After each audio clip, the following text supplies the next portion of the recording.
आइए मैं आपको सुनाता हूं। यह कहानी बनी इज़राइल के एक शख्स की है, एक किसान की, एक मुसाफिर की। तपते हुए रेगिस्तान में एक मुसाफिर अकेला भटक रहा था।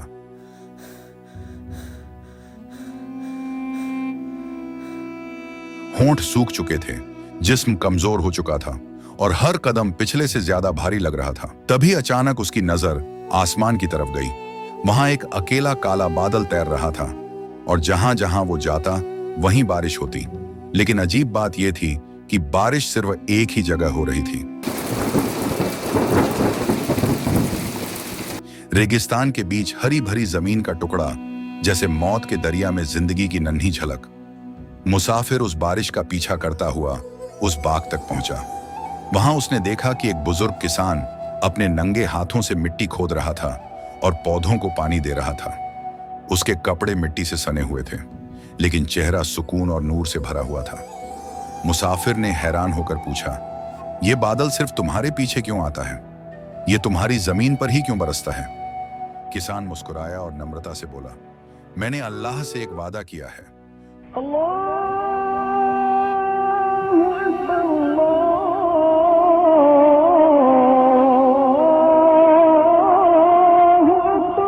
जो भी रिज़्क़ वो मुझे देता है, मैं उसे 3 हिस्सों में बांटता हूँ। एक हिस्सा अल्लाह की राह में देता हूँ, एक हिस्सा अपने घर वालों के लिए रखता हूँ और एक हिस्सा जमीन में वापस बो देता हूँ। शायद इसी वजह से अल्लाह मेरी जमीन को बरकत देता है।" लेकिन इसमें एक और राज था। बाग के दरवाजे पर किसान ने एक मिट्टी का प्याला रखा था और उसके पास एक छोटा सा कागज रखा था, जिस पर लिखा था, "पीने वाला दुआ करना।"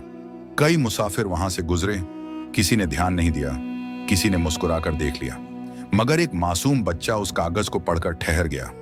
उसने अपने छोटे छोटे हाथ उठाए और सच्चे दिल से दुआ की, "ऐ अल्लाह, इस शख्स को बरकत दे।"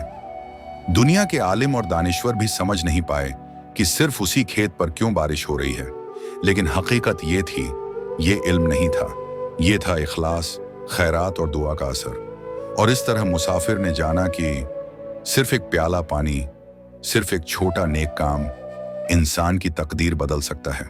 रसूलुल्लाह ने फरमाया, सबसे अफजल सदका प्यासे को पानी पिलाना है।